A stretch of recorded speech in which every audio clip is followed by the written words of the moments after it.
Hello hello সবাইকে, আজকে আবার আমি চলে এসেছি একটা নতুন ব্লগ নিয়ে। আর এই যে দেখতে পাচ্ছ, আমি আর আমার মা এখন এই দেখতে পাচ্ছ যে ট্রেনের কামরার মধ্যে বসে আছি।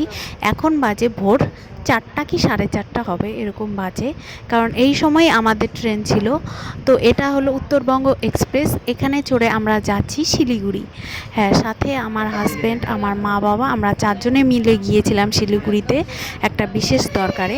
আসলে মাকে একটু ডাক্তার দেখানোর দরকার ছিল, সেই উদ্দেশ্যেই আমরা রওনা দিয়েছিলাম ট্রেনে করে এত ভোরে। আর ট্রেন এত ভোরে হওয়া সত্ত্বেও ট্রেনের মধ্যে প্রায় প্রচুর লোক ছিল, মানে খুব এত ভোরে এত লোক দেখে আমি একটু অবাকই হয়েছি।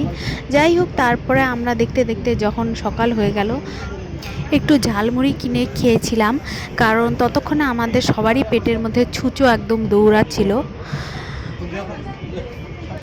তো যে যাই বলুক, আমাদের বাঙালিদের মধ্যে আমরা ট্রেনে উঠবো আর ঝালমুড়ি কিনে খাবো না, এটা তো অসম্ভব। তো এমন করতে করতে দেখতে দেখতে একটু বেলা বাড়ার সাথে সাথে আমাদের খিদেটাও বেশ পাচ্ছিল।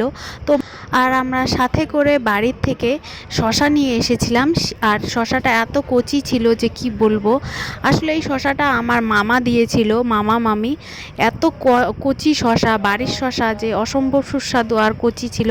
কচি হওয়ার জন্য বেশ মিষ্টিও লাগছিল। তো আমার মাও এক টুকরো ওই জন্যই খেয়ে নিল। তো দেখো, ট্রেনের মধ্যে সাধারণত দু ধরনের যাত্রী দেখতে পাওয়া যায়। এক ধরনের যারা বাড়ি থেকেই সমস্ত খাবার নিয়ে আসে, ট্রেনের মধ্যে কিচ্ছু খাবার কিনে খায় না। আবার আরেক ধরনের যাত্রী যারা ট্রেনের মধ্যেই খুচুর মুচুর সবসময় খেতে থাকে। আর আমরা এই দুই ধরনের যাত্রীর মধ্যেই পড়ি। আমরা ট্রেনের থেকেও কিনে খাই আর বাড়ি থেকেও নিয়ে আসি। তো এত বকবক করতে করতে আমার কফির টেস্টটা পেয়ে গেল আর কি। তো আমি চায়ের থেকে ট্রেনের মধ্যে কফিটাই বেশি প্রেফার করি। আর এই দিকে বাবা ঝালমুড়ি খায়নি জন্য বাবা একটু পরে এই যে ছোলা মাখানোটা খেয়েছিল। আমার বাবা ছোলা জাতীয় বা ঘুগনি জাতীয় জিনিসই বেশি পছন্দ করে।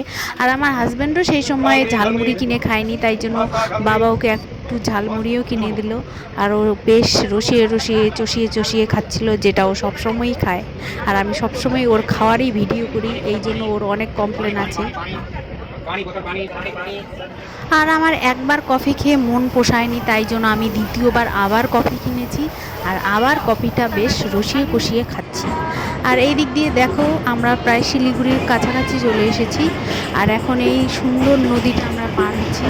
আমি সত্যি এই নদীটার নাম জানি না, হয়তো এটা আমাদের খুবই পরিচিত নামের নদী, কিন্তু বর্তমানে আমি বলতে পারছি না এটা কোন নদী ছিল।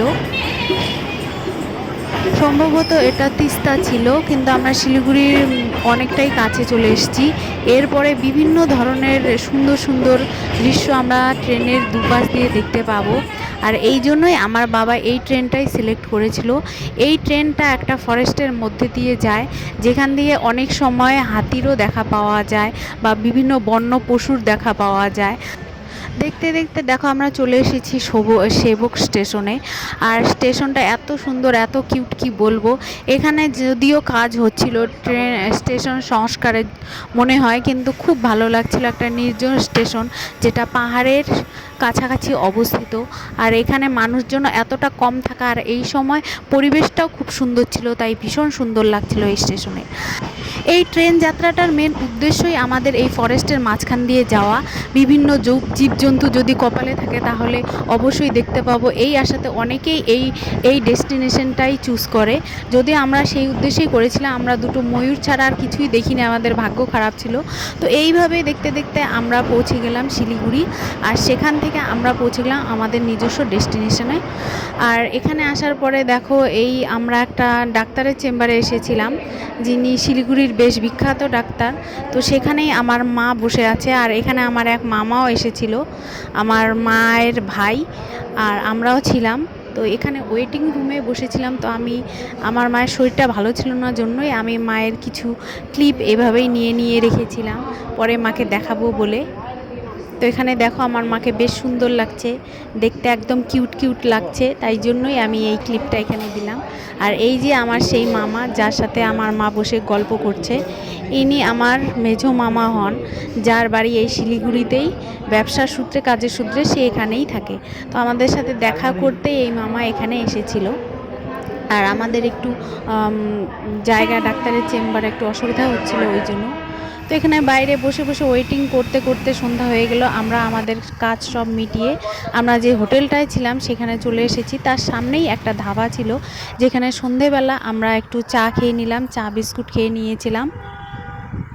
এরপর রুমে গিয়ে কিছুক্ষণ বিশ্রাম করার পরে আমরা তাড়াতাড়ি রাতের খাবার খেতেই চলে এসেছি, কারণ আমাদের সারাদিনের ধকলে অনেক পরিশ্রম হয়েছিল। তো রাতের খাবার খাওয়ার জন্য আমরা এক একজন এক এক রকম জিনিস অর্ডার দিয়েছিলাম। আমাকে প্রথমে দেখতে পেলে আমি একটু এগরোল অর্ডার দিয়েছিলাম, আমার পেটটা বেশ ভরাই ছিল, তাই জন্য আমি আর অন্য কিছু খাইনি। এদিকে আমার হাজব্যান্ড অর্ডার দিয়েছিল বিরিয়ানি, যেটা ওর ফেভারিট। ও সব জায়গাতে বিরিয়ানি ছাড়া আর আমি ওকে কিছুই খাওয়া তেমন দেখি না, ও সবসময় বিরিয়ানি খায়। আর বিরিয়ানি ওর এতটাই ফেভারিট যে কি বলবো, যেখানেই যায় সেখানেই শুধু বিরিয়ানি আর বিরিয়ানি। বিরিয়ানি ছাড়া অন্য কিছু খাবার যেন ও বোঝেই না, চেনেই না। ও বিরিয়ানি লাভার এক কথায়। তো এইদিকে আমি নিয়েছিলাম এগরোল, ও নিয়েছিল বিরিয়ানি, আর আমার মা বাবা নিয়েছিল রুটি আর এই সবজিটা, যেটা সিম্পল ছিল। তো এভাবেই আমরা এক একজন এক এক রকম খাবার খেয়ে আমাদের ডিনারটা কমপ্লিট করেছিলাম। এরপর সারাদিনের জার্নিতে আমরা এতই ক্লান্ত ছিলাম যে এরপর আমি আর ভিডিও করার সাহস সুযোগ কিছুই পাইনি। তবে নেক্সটের ভিডিওতে আমরা কি কি করেছিলাম সেই জন্য আমি একটা আলাদা পার্ট করব। এটা পার্ট 1 আর সেটা পার্ট 2তে থাকবে। তো আজকের মতো ভিডিওটা আমি এখানে শেষ করলাম। টাটা।